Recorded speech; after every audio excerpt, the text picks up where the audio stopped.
Hey everybody, it's Stove Talk with Matt. Today we're going to look at one of the absolute monster Russian stove slash masonry heaters, the Igor Kuznetsov OIC or OIK-4. I'll tell you how to get to his website and find the exact plans with the order and rows if you want to build it yourself someday. This isn't exactly the OIC or OIK-4 because this has a bread oven, but this is very similar. It's hard to find these stoves in people's homes. So this is about as close as I could get. It's a gigantic, big old box. It would probably heat an entire home fired twice a day. But this one pictured here has a cooking oven or a bread oven, which is an option, an easy option to pull. Not easy. Nothing about this is really easy, yet everybody can do it if you have enough time and patience. This is the stove here.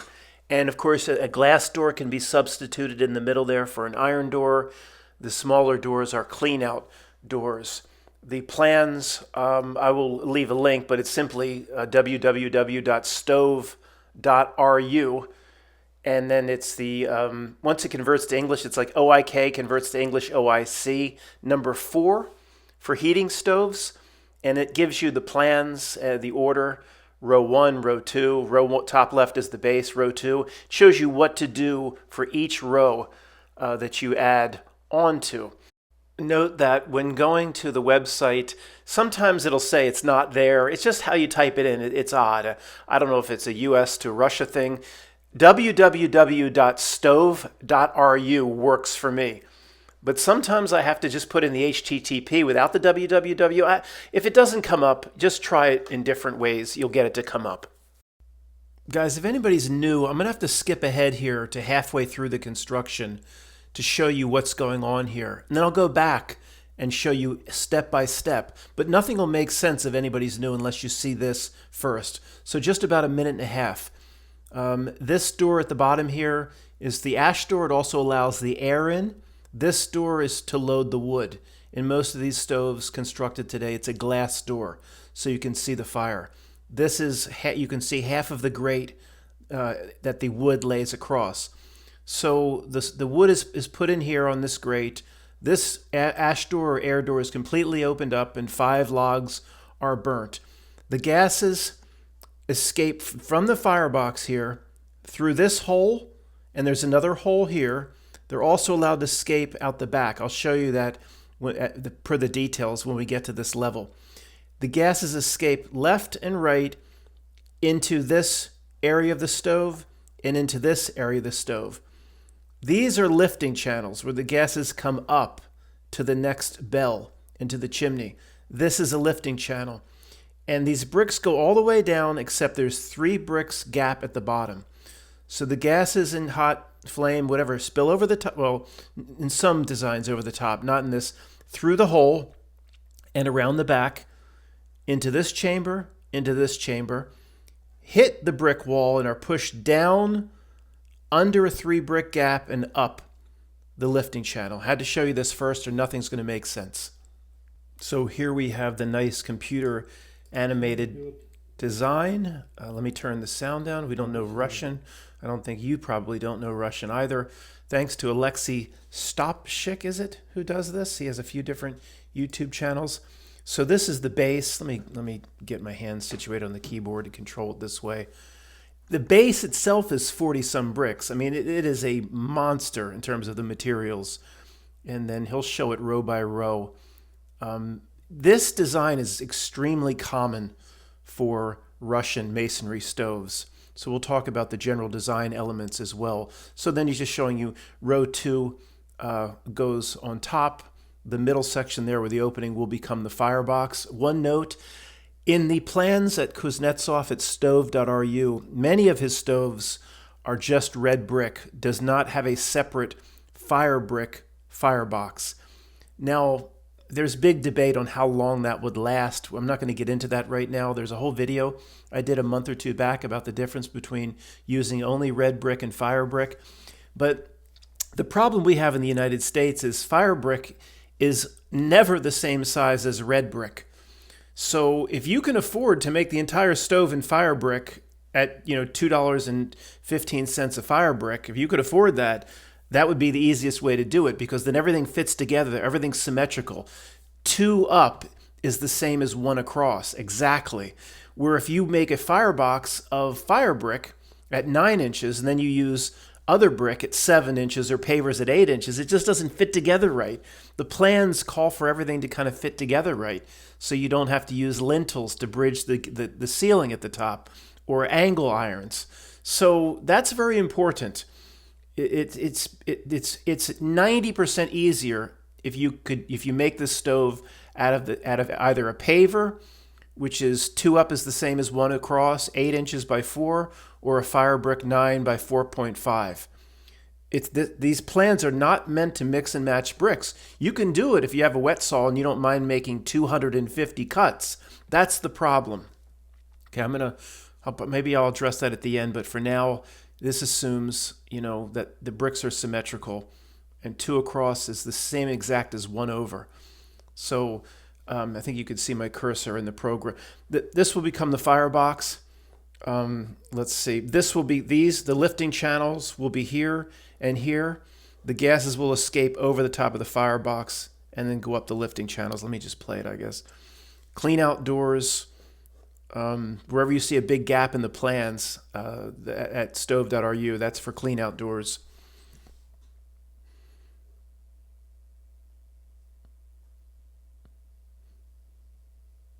Basically, the gases are going to be allowed to roll into each channel as the firebox gets built up. The only reason these bricks are in here is just so you don't need a lintel or an angle iron, just so you can, continue to lay your ceiling of bricks and you have a support or column for those bricks. These bricks really don't do anything, but the more bricks you have in the stove, the more thousands and thousands of pounds of thermal mass, the more that will heat up with a stove like this being fired twice a day, once in the morning, once at night, and then it'll retain its heat for 8 to 10 hours or even more.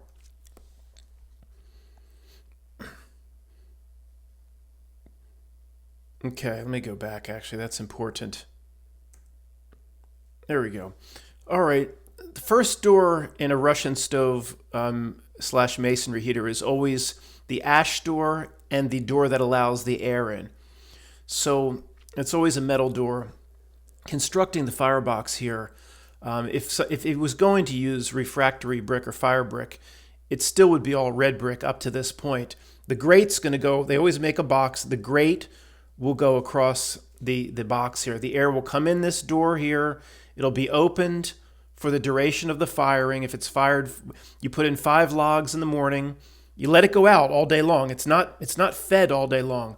It's fired once with 5 logs, and then it's fired at night. The stove is not burning, 9 a.m. through 7 p.m. It's completely off, but the mass is retaining the heat. When it's burned, this air door is wide open. There's a metal or iron grate across here. All right, I'll move a little bit more quickly because I'll be a lot longer than his presentation. Okay, continuing the build. I'm going to go back 5 seconds and pause. So in a second, you'll see how the next level of bricks will complete the separation between the ash door and the start of the firebox part that will hold the grate and hold the wood. So continuing, boom. So this is the base for your grate and for what will hold the wood. In a second, I'll show you the slit that acts like an air wash. Here, this slit here, this opening, again, what's going to be put in here that's not in here yet at this level is a glass door. In this example, the Kuznetsov plans just have an iron door. Air comes in through this bottom door like we talked about, and a little bit will come up through the slit, which will wash the glass. However, these things are burned at like 1200 degrees.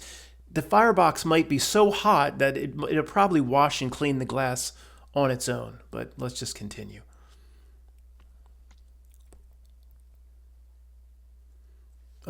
Kuznetsov is big on this thing, guys, called free flow of gases. So there's a tunnel underneath the firebox that allows the 2 chambers to kind of connect up. So there's no real heat that's going to flow back and forth. But he's big on this free flow of gases. It might be like an equalization of pressure type thing. There are a lot of these designs where there is no, the chambers are on completely different sides of the firebox, and they don't connect in any way. So this is not absolutely necessary. I actually put it in my stove, but we'll talk about it some other time. It's not needed if you run out of room or anything like that. Any of these plans can be slightly changed. So like we looked at in the beginning, you can see this is the start of the lifting channel. 3 bricks open, and then this 1 brick's going across, and then this will be built all the way up like a wall. So the gases will pour into this chamber and that chamber from the firebox, hit the wall, and come underneath here into this lifting channel. The openings at the bottom for these Russian stoves is typically a 3 brick opening. If you choke it off or have 2 or 1 bricks, you're going to, it's not worth it. The whole system will back up. If you're not sure your draft issues, or by the way, when you see like holes, guys, in the back, that's for cleaning doors that will eventually go in. If you're not sure your draft, allow 4 bricks at the bottom. Allow if your chimney's not great, let the gases escape a little bit more quickly. Don't play it too close. Oh, he's with an angle grinder. He's lipped out here. The iron grate will be put here to hold the wood, and he's made a lip on either side to hold the iron grate with an angle grinder. Again, no fire brick in this design, all red brick. Maybe at the end I'll talk about how you could get away with that. It won't last as long, but you could, if you burn it right, you could make it last 15 or 20 years instead of the maybe 40 you'd get if you used fire brick in the firebox. So let me fast forward. I'm not sure what he's saying. Okay. He's laid the iron grate across. The next level goes up another level. He's just doing each level like the plans call for, brick by brick. Let me go back. And again, 5 logs. Flames will shoot up very high. We'll come into this chamber. We'll come into this chamber, hit a wall, and be drawn low up this lifting channel and up this lifting channel. The lifting channels in a Russian stove are always smaller than the other channels or the descending channels. A smaller channel creates more speed with the smoke and with the gases.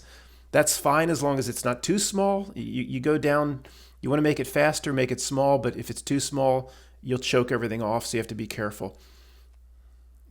Continue to play. He's going to put a glass door in soon. Oh, the next level up, the level he's working on is in, through his computer design, it's in red, and then he has an option where everything he's done before just goes gray. These were half bricks. Now he put a full brick in here, and someone said, well, why is he doing that at this level? To me, these bricks here are just so it can act like a column to hold the ceiling up, so you don't have to use angle irons or lintels. There's no, from a gases or fire perspective, there's no reason these bricks aren't doing anything to the gases or the flame or anything like that. It's just to hold the whole stove up later. You have to put something in there unless you want to use angle irons. So he's going to bridge the gap with that somehow. Now he's put he's not putting a glass door in, he's putting an iron door in, just like the Kuznetsov plans called for. It doesn't. But that little slit he put in would be there's no point to it if you're going to use an iron door. You're not trying to clean anything. It's just, an iron. You can get an old iron door for cheap, where a glass door starts at $600. I mean, they can be extremely expensive. I've looked at some online. I don't have any, but they can get awfully expensive. So, just use this full-size brick to help with the bridge for what he's constructing on top, just to hold everything up. Continuing. Okay, let's see. So in terms of as of now, we jumped ahead, but as of now, we don't know how he's going to let the flame and the gases escape into these 2 channels. But we see that this whole back part is open and this whole part is open. That's open and this is open. He's only kind of cut it off here. And then he's going back to a half brick, which means even maybe this will be open too. I don't know exactly how he's going to let the gases into the back two chambers. Let's see. Am I playing here? Now I am. Skip. Okay, here we go. The old dry seam. The old famous dry seam. As of right now, the only way, as of this level, he might be on level 12 or something, I'm not sure. The first time he's allowing hot gases to escape into these two back channels is through the small dry slit or dry seam. I'll talk about it some other time. It's controversial. I think it aids a little bit in draft. It's not absolutely necessary. I'm sure he's talking about it now. Some of the theory behind it I don't agree with, but it's not our point here. Overall, let me fast forward. It's not a, think of it like whether you believe in the dry seam theory or not, it's starting at level 12, you let a little bit of gas into the side chamber, then the next level a little bit more. So from that perspective, it kind of works. All right, I got a phone call. Where were we? That's the next row is just the red brick. He's just showing that, and everything else turns gray. I mean, this presenter does a good job of showing you exactly what the plans are. That whole back end is open. Or the free flow of gases philosophy of Kuznetsov. The gases, it's almost like an equalization of pressure between the chambers. So let me fast forward. We'll get to, he caps it off, and that's be the end of the first bell. Okay, that's what we looked at before. Going back. Most of the Kuznetsov stoves, too, have a high firebox. The flames are allowed to come up. Here we have 1, 2, 3, 4, 5, about 12, already at 12 rows or so, and he hasn't even capped it off yet. The higher the firebox, the more you have full combustion, low smoke or no smoke. These stoves don't have secondary air and all this stuff that the rocket stove alkalites are all in love with. If you burn it hot enough with full primary air under a grate and the flames are allowed to lap up high, there's not going to be any smoke. Everything's just burn up. If you have a real low ceiling, that does create a lot of smoke. Anyway, so here's the holes again we looked at before that allows the gases and the flames to escape into the chambers over here via these holes and around the gap in the back. I'm sure he'll show me or show us some better images of that. Well, I guess the door is here. This is the firebox. So see how the dry slit was real thin, and see how it opens up in the back. The Kuznetsov philosophy, it does work. It's like, you're never exactly sure as a designer of stoves what the gases want to do. So he gives them a lot of options. Free flow of gases. Depends on how you load your wood, how big your stack is. Sometimes it'll blow through this hole into the chamber. Other times it'll want to wrap around the back.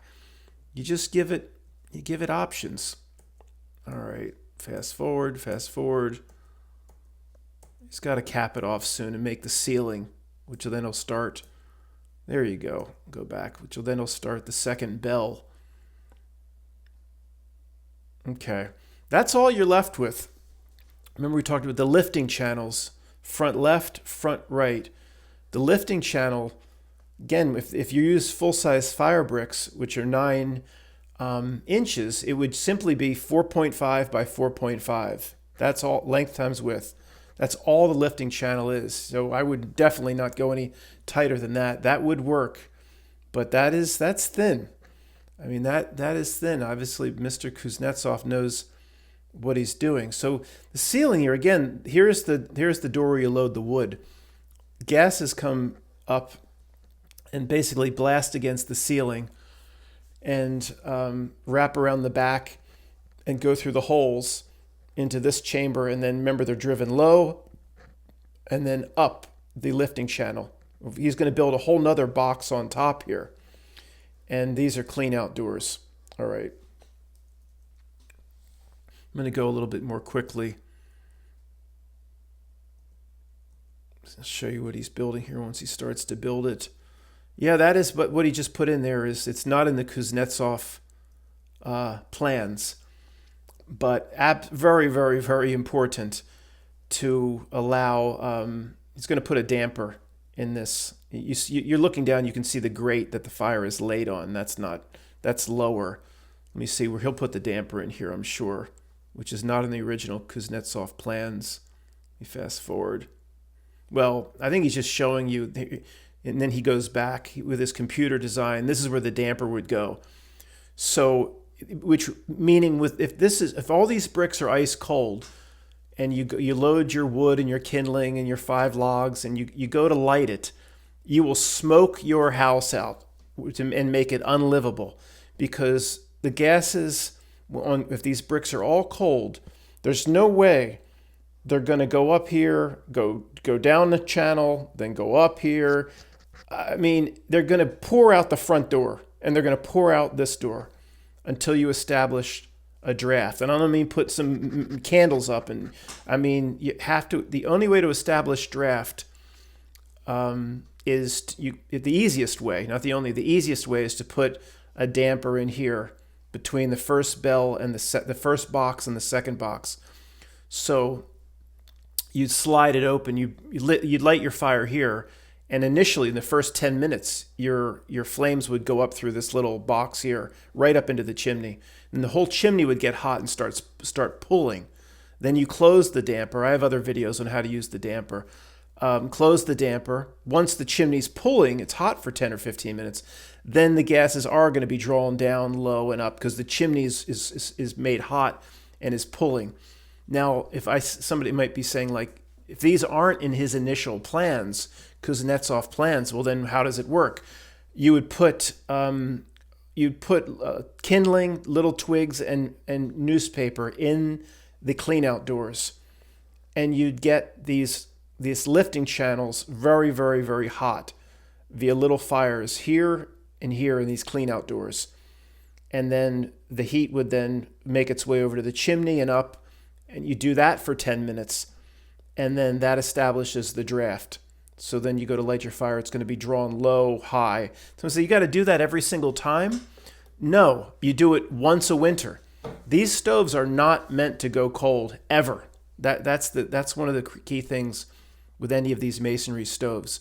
So in certain parts of Russia, they're lit in October or early October, and they're burned twice a day, every day, until, say, the middle of May in some areas, depending on how cold, or the early part of April. They're burned every day for 90 days, 120 days in a row. And as long as they're burned twice a day, every day, the bricks they keep enough heat in them where the draft is always maintained. You would only have to do this little lighting of the lifting channels via the cleanout doors once a winter. If you went away for a week and came back, everything's gone ice cold. If you let it go cold for 2 days, then you're going to have to do this again. And that's just more difficult than putting a damper in here, which is an option that he's showing you here that's not in the original Kuznetsov plans for this stove. Fast forward. Let's see what he does with the second bell. But see, because he put the damper, he showed you that damper option here. I assure you the chimney's going to be here. You can just tell where the chimney's going to be. Okay. So lifting channel, gases from the first box pour into the second box via this hole and that hole. Then you want to block the chimney. The gases are going to be blocked off, have to come down here. They're going to come up here and then up and out through the chimney. These holes are for more clean out doors. Some of these stoves have 4, 5, 6 clean out doors. So let's go through this pretty quickly because he's just going to go row by row, build it up. There you go. Okay. Remember the hole to come up here, hole to come up here. He's made the chimney's going to be here, and that's going to go up to the pipe and then out through the roof. So he's put these 2 walls in here because you want the gases to have to wind around. You want to keep the gases touching all the bricks and keep the gases and the hot gases in the stove as long as possible. So if it was just open, the gases would come up here through the opening. They would just go boom, directly over and up. So again, these are just so he can create the roof, just like columns to hold everything up. But from Kuznetsov's perspective, he's like, if I can put these two little walls in and add 50 bricks here and add 50 bricks here, that's 50 more bricks of mass that's going to heat up. The more mass you can put in the stove, the longer it's going to hold its heat. 8 hours, 10 hours. Some of these stoves will hold their heat for 15 hours, at least to 60 degrees or so. Let's just finish this. I have some other comments, but some of you are like, let's just get through this. I'm that sorry.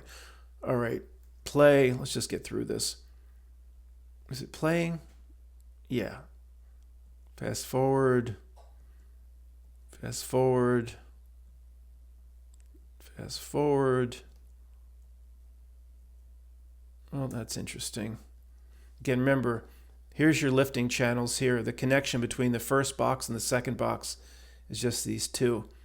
And he's put this is a wall to protect the chimney. Some gases are going to find their way down here and go around. And some gases are going to find their way around the back. And then he's starting to put this wall across too, as it'll go up. So if the gases, someone say, well, gases and hot gases and flame rises. Well, yeah, it'll rise up high, and it'll follow this channel, and then the chimneys here, it'll have to dip down low. Again, there's probably a 3-brick gap under this brick across. It acts as a bell. I mean, online they'll talk about stratification of hot gases and cold, and a lot of that's BS to me. There's not going to be this perfect stratification where the hot gases just know to stay in the stove, but we'll talk about that some other time. It generally holds the hot gases in the stove for an additional second or so, or it's not as perfect as the way they describe it. Anyway, that's even Kuznetsov talked about this years ago, and even a lot of people in the U.S. are talking about it now, like this magical thing, which I think it's not. But we'll talk about it some other time. All right, see how he's blocked it off? There's not going to be a way into this chimney. There's going to be a ceiling here. So again, the gases are going to have to dive low under the three brick gap and then up the chimney here. Skipping around, skipping forward. There you go. Okay, then he caps it off. Cap it off. It's going to be a few more bricks. That will be a damper. There's always a damper at the top of a masonry stove or a Russian stove, between the stove itself and the chimney. So you want to close it off when you're done burning, so the cold air, the 0-degree air, doesn't just pour down the chimney and make all these bricks ice cold. The most important part of the damper here is to keep the cold out of the stove until you wake up and relight it in the morning. So let's see if he actually, his computer design, puts a little piece of metal in there. Yeah, see, that's actually a pretty good tutorial. Don't be blurry. Every time I pause, it's blurry. Using an angle grinder with a masonry wheel, 4 or 4.5 inch. You just create a lip, and then you can. These dampers are not sold in the United States. They're very popular in Europe and Russia. You just you put down some insulation, like a mineral wool, or what is the type of insulation that does not burn. That's very expensive. Thin layer of that, then mortar on top, and then your damper. And this part, of course, you slide it out, slide it in. Of course, if you have, when you go to bed, you can't slide the damper in when the thing's burning. You'll get a carbon monoxide poisoning.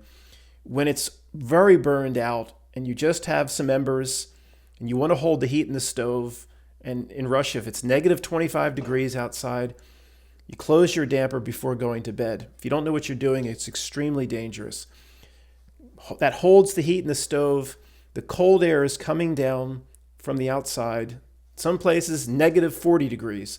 It's hitting this damper and it cannot get in the stove. So you have the timing of when you burn the thing is very important if you're in an extremely cold environment. Now, when you wake up in the morning, if it's closed, if you don't pull this damper out and you go to light the stove again, remember, because everything's warm, you're going to have a draft established. You don't pull this draft, you'll smoke your house out. Now, I'm sure the Russians have done it hundreds of times, and they know as soon as the smoke starts pouring out, they go, "Oh, I forgot," and they pull the damper, and hey, you get a little smoke in the house for 15 seconds. It's not the end of the world. Okay, let's see. And then I'll start to build the little chimney up, and there's your final stove. So 5 clean out doors, include the main ash door, 6, and I think 2 on the back, 8 clean out doors. That's not easy, and they are all necessary. They really are. I mean, if this ash starts building up in this channel and your lifting channel, and just the whole thing's for nothing. You have to have a way to clean it. And again, this clean out door and this clean out door at the bottom of the first lifting channels can be used to light little fires to get the draft established. If you don't have that second damper, which that second damper would be about here. So when the fire is lit, the flames just go directly up into the second bell and chimney to warm everything up. Without that, you have to light the fires in the clean out doors for 10 minutes or so to get everything warm, establish draft. And it still might struggle for a minute or two. You might get a little bit of smoke, but it's going to be just enough where once everything starts warming up, the gases will start. Again, flames shoot up here. They hit the ceiling. They're pulled to the left, pulled to the right. In this stove, there is that hole. They have that hole pulled through the hole, pulled through the hole, down the back. The gases are be pushed low because they can only get into the lifting channel. These bottom 3 bricks are open, and then lifting channel takes it up into the second bell. Now this is the best part. Whenever Alexi does this, he'll show you the internals, or the guts of the. Here's the ordering, which is the same as it's stove.ru.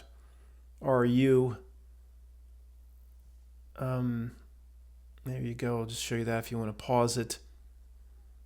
And here's the internals. Here's your door to load the wood. Here's your grate. Again, just taking away the back wall. The gases can escape through this hole and through that hole, and they can also escape into this chamber around the back.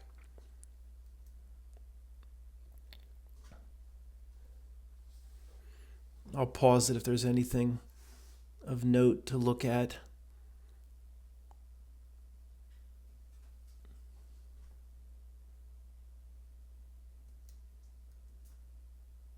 Whoops, let me look at that. Yeah, the three brick opening before the lifting channel.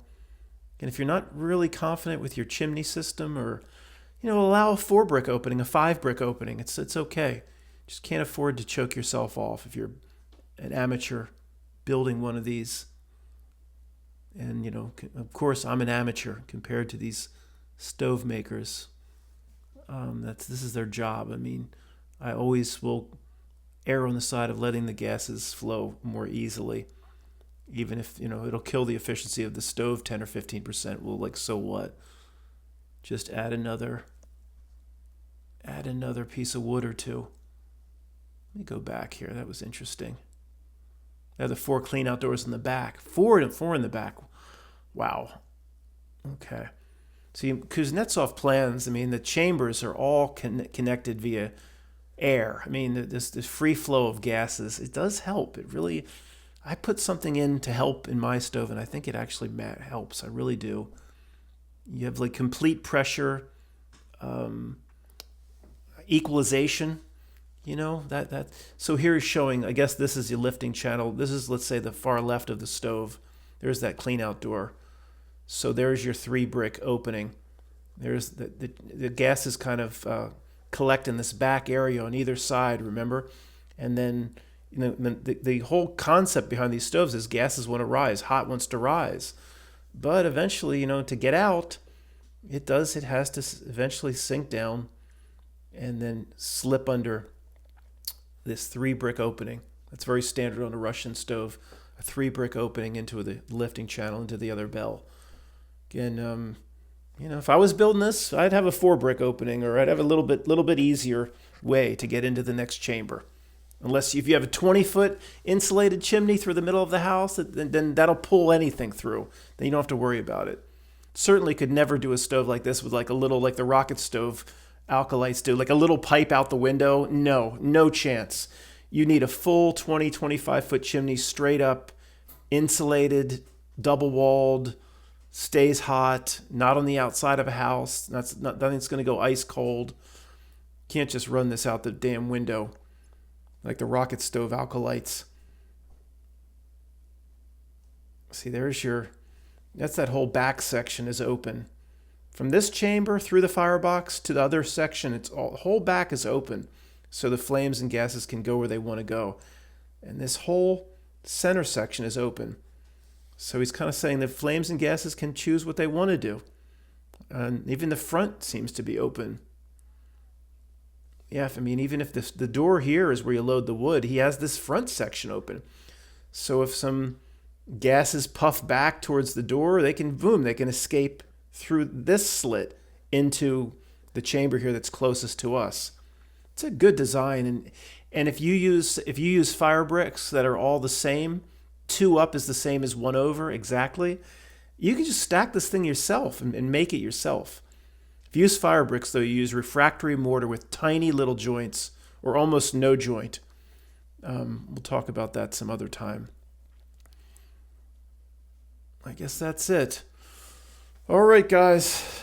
Thanks for the 4 of you that are still with me.